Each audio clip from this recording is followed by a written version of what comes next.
Hey, happy Black Friday. This week, let's talk about Samsung's massive success with their new Wear OS smartwatches. Let's also talk about Samsung's brand new $17 billion chip fab coming to Texas, and also about Apple suing the NSO Group. Our tech knowledge quiz this week is an Android special edition quiz, so see how much you know about Google's operating system. Links are in the description, and welcome to the Friday checkout.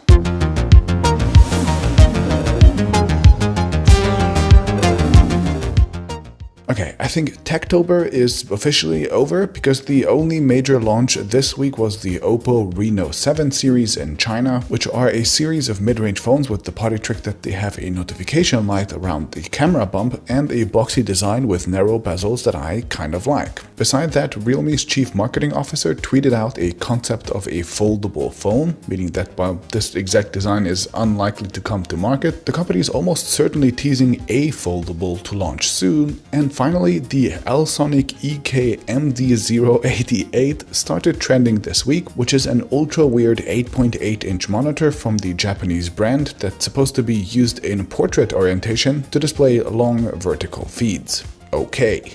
A list of all of the remaining releases can, as always, be found in the Crowd app, linked in the description. Okay, and my first story of the week will be about Samsung's new Wear OS watches being a much bigger success than expected for both Samsung and especially for Google. According to Counterpoint, Samsung grew its market share by a healthy amount year over year, reaching 14.4% even as the market itself grew 16% as well. And perhaps most surprising is that because of them, Google's Wear OS went from a miserable 3% to over 17% market share this year. In other words, Samsung switching from Tizen to Wear OS and investing in a much better Exynos chip almost single-handedly turned Google's platform from a disaster into a viable competitor. And Counterpoint also expects that if the rest of Samsung's watches and Google's own Fitbit models finally switch over to Wear OS as well, the platform should go well above 20% in total. That is still not a ton, but at least the platform would stop being a complete joke, and Samsung is actually expected to grow significantly in the future too, as they are now going to launch their new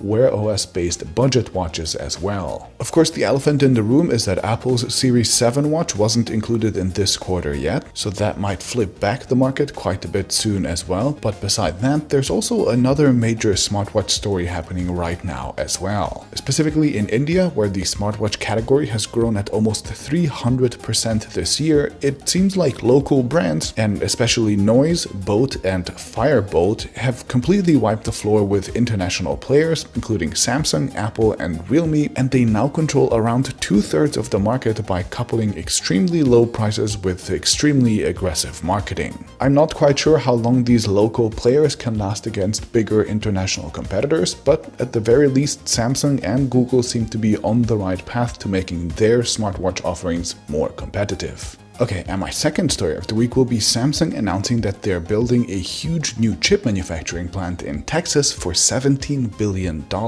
This is supposed to be Samsung's largest ever investment into the US and also the largest foreign direct investment in the state of Texas ever. The fab is expected to make high-end chips as advanced as 3mm, which would go into smartphones, cars, and other devices starting 2024. And this new plant is in addition to the other huge chip fab Samsung already has in Texas, which is currently focused on less cutting-edge chips from 14 to 32 nanometers. In other words, Samsung is going to have a huge chip-making presence in the United States, ranging all the way from the very high end to the kind of mid-range.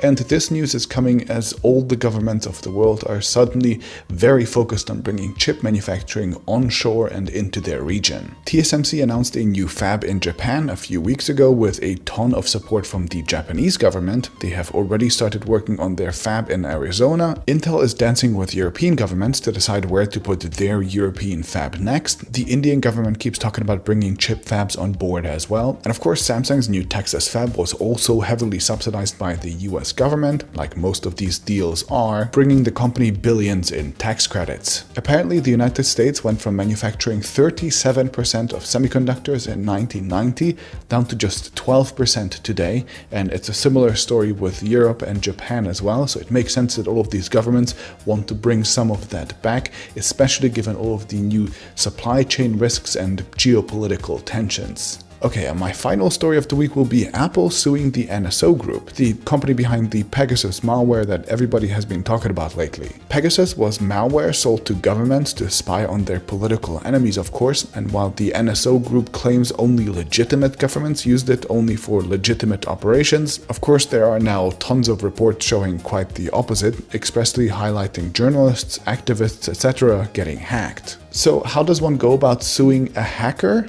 Well, it turns out that the specific hack that the NSO Group performed required them, at least according to Apple, to break the terms of service agreement of Apple. The way Pegasus infected target iPhones was through exploiting a security vulnerability of iMessage, and the NSO Group set up hundreds of Apple accounts to send infected messages from, which of course was against Apple's terms of service, and therefore Apple is asking for a permanent injunction, so the NSO Group should be legally barred from using any Apple software, services, or devices. Apple also promised to distribute any money it makes from this among cybersecurity organizations, and Apple's lawsuit follows Facebook's similar lawsuit from 2019, the express public support from other tech companies like Microsoft and Google, and of course the US government putting the Israeli company on the US entity list, which means that they can't do business with the United States companies or even officially buy things like Windows computers or Apple phones without approval. I find it conceptually weird that you can sue a hacker over something as mundane as terms of service agreements,